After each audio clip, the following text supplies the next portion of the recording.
Shalom. First and foremost, I want to give all praises, honor, and glory to Yahawah, Bahashem, YAHAWASHI, Bahashem, Rakakradash. Double honors to the elders and apostles of Great Millstone who rule well. Peace, love, and salutations to the hopeful elect. This is your brother Dawadah from the Men of Valor campaign in Greenville, South Carolina, coming back with another video in sincerity and in truth. Lord willing, it can be edifying. I just wanted to read through Psalms, the second chapter. All right, short read, 12 verses. All right, but it hits home.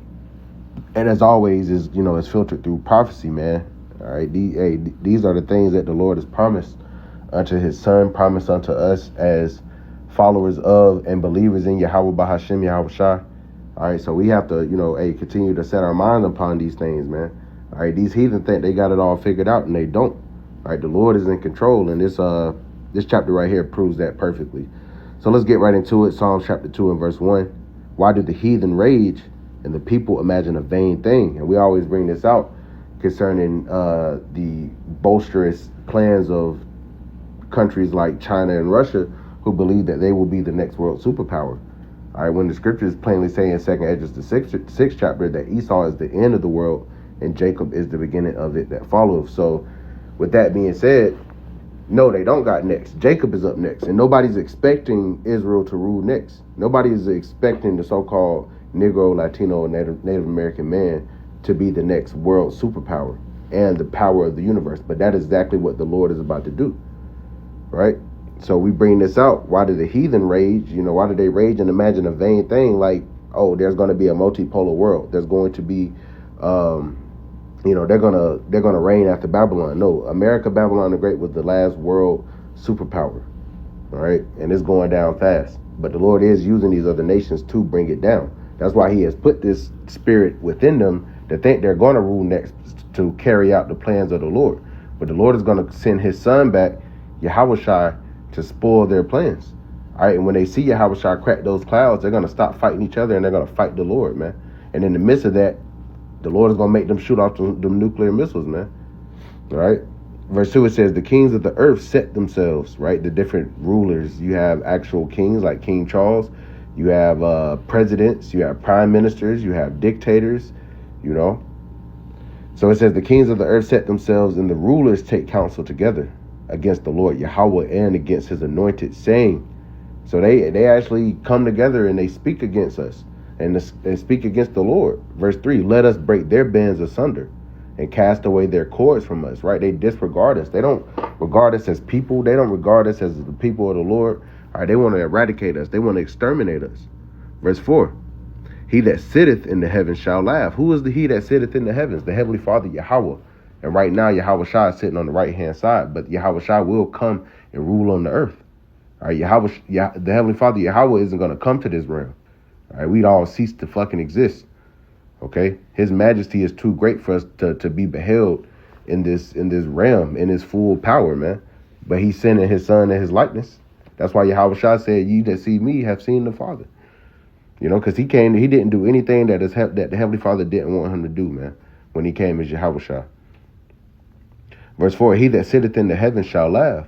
The Lord shall have them in derision. Right, the Lord got them in a catch-22. All right, they know that this is their end.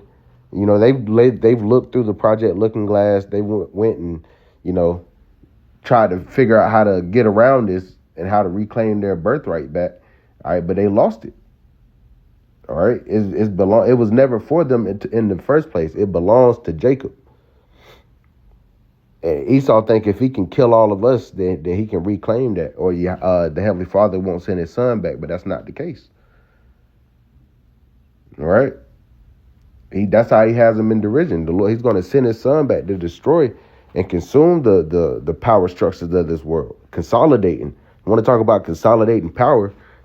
Yahawashi coming back is the ultimate consolidation of power. It says in Revelations on His head, there were many crowns, meaning He's going to come and consolidate the powers of the earth. All right. All the ones that meet up in these different summits, whether it's BRICS, whether it's G7, whether it's NATO, it doesn't matter. Bilderberg, doesn't matter. The elites, doesn't matter. Yahawashi is coming to consolidate all that power unto Himself. And as heirs and joint heirs, He's going to share it with His men that stood stiffly for His name. Verse 5, it says, Then shall He speak unto them in his wrath and vex them in his sore displeasure. See, the Lord isn't happy with the kings of the earth. He's not happy with the heathen. He's regarded the heathen as nothing, but he's using them for a purpose. And the reason they're over us is because we went off. The Lord don't like these heathens. This was a punishment against us, but now that we're in the fulfillment of prophecy and the elect is coming back to YAHAWASHI, that's what matters. Okay, because the elect will be the beginning of the governing body of the kingdom of heaven. The 2/3 will come back through the elect that die here in America. So they're not necessary anymore. Verse 6, it says, yet have I set my king upon my holy hill of Zion. Exactly. The king is YAHAWASHI. And there will also be King David that is under YAHAWASHI. And then you have the rest of the 12, because King David through the Spirit is a part of that 12. Right? He's Peter. So King YAHAWASHI is going to sit on the throne. He's going to reign above all in this realm. And then King David. And then the rest of the 12. And then the rest of the 144,000. And then Israel. Because every Israelite man will be a king. All right. But there will be rank and file. And every Israelite woman will be a princess. And we will be immortal. We won't die. That won't be a thing. These heathen will die. We won't. Okay? So the Lord is going to, the king is going to be set upon the holy hill of Zion, the governing body. Verse 7, I will declare the decree. The Lord Yahweh hath said unto me, thou art my son, this day have I begotten thee. This is speaking about YAHAWASHI, because King David was a prophet as well. YAHAWASHI is the only begotten son of the Heavenly Father. Verse 8, it says, ask of me, and I shall give thee the heathen for thine inheritance, and the uttermost part of the earth for thy possession. And that's real, man. That hasn't happened yet. Now, he fulfilled that when he died on the cross. And now he's about to come back and reclaim that. All right. Verse 9, it says, thou shalt break them with a rod of iron. That's physical, man. That's brutal. Thou shalt dash them in pieces like a potter's vessel. And in Revelation, the 2nd chapter, the Lord extended that unto his men that stood stiffly for his name, that stand with what they have now, man. All right, that's the brothers that's continuing to do this work, man. That's continuing to show up, clock in, get this work. And the apostles and elders have been doing this fervently for decades. We just got to finish the course. He that endureth unto the end, the same shall be saved. So we're looking to receive this as well. To dash these heathens in pieces like a potter's vessel, man. That's ultimate authority. And women love authority.